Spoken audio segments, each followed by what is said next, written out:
नमस्कार, एक मत पोस्ट में आपका स्वागत है। मैं हूं सर्वेश कुकरा।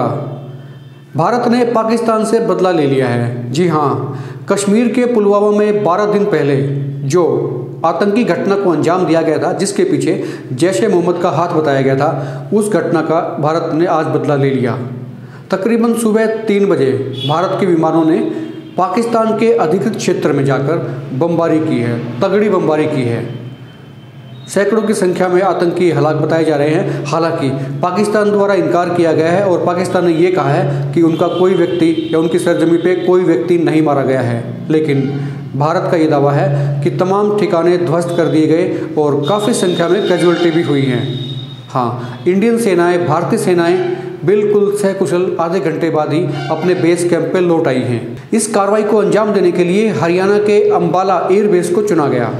जी हाँ, अंबाला के एयरबेस से ही मिराज 2000 लड़ाकू जहाज़ों ने उड़ान भरी और सीधे कश्मीर के नज़दीक LOC के उस पार बमबारी की। दरअसल भारत को ये गुप्त सूचनाएं मिल रही थी कि जैश ए मोहम्मद के आतंकी अपने ठिकाने बदल रहे हैं। सूचना ये थी कि जैश ए मोहम्मद के आतंकी ठिकाना बदलकर कुछ 5 स्टार जैसे ठिकानों पर, रिसोर्ट्स पर मूव कर रहे हैं। इसी सूचना के बाद अंबाला के एयरबेस से विमानों ने उड़ान भरी और आधे घंटे में तमाम कार्रवाई को पूरा करने के बाद बम गिराकर सकुशल जहाज हमारे वापस लौट आए हैं। उधर इस घटना के बाद पाकिस्तान में बौखलाहट है।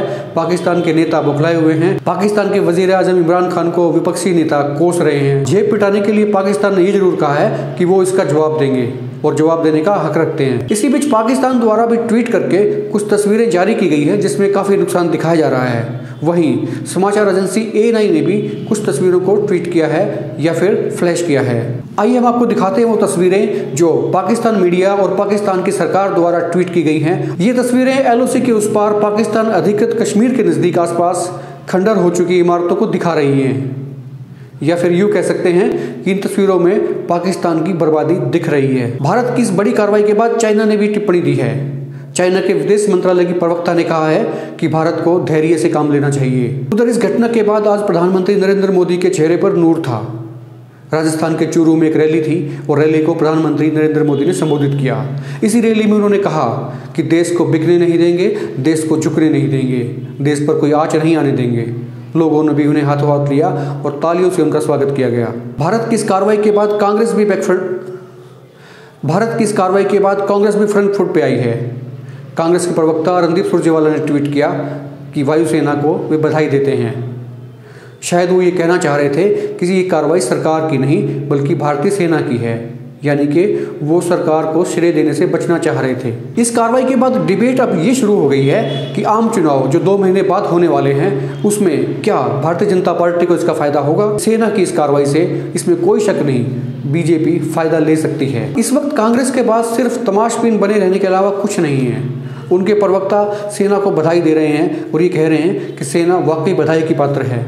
वो कहें भी कैसे कि बीजेपी ने कोई बड़ा तीर मारा है, नहीं कह सकते। कांग्रेस में एक बदलाव जरूर नजर आया है कि वो तुष्टीकरण की नीति को पीछे छोड़ती जा रही है।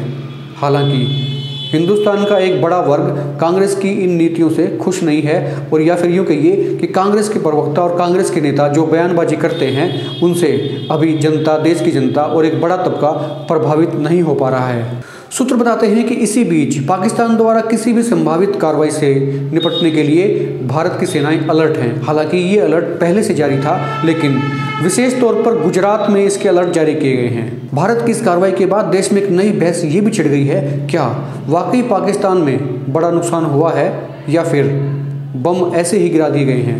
हालांकि इंडिया का जो मेन स्ट्रीम मीडिया है वो ये कह रहा है कि 200 से ज़्यादा कैजुअल्टीज़ हुई हैं, यानी कि आतंकी मारे गए हैं। लेकिन पाकिस्तान ये कहने को तैयार नहीं है।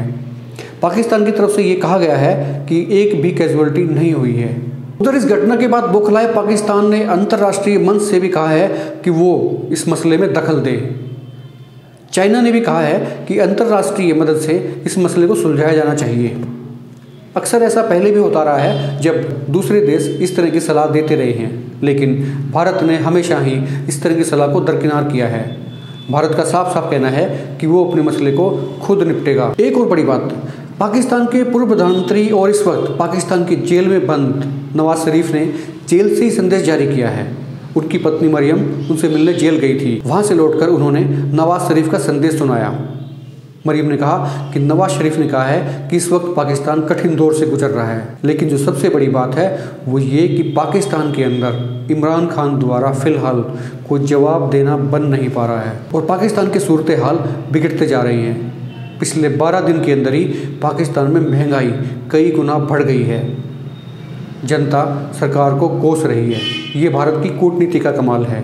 भारत की मोदी सरकार की अगर यही नीति और नीयत रही तो आने वाले दिनों में पाकिस्तान को और पीछे हटना पड़ेगा, यानी कि उनकी सरकार को बैकफुट पर जाना पड़ेगा। नमस्कार।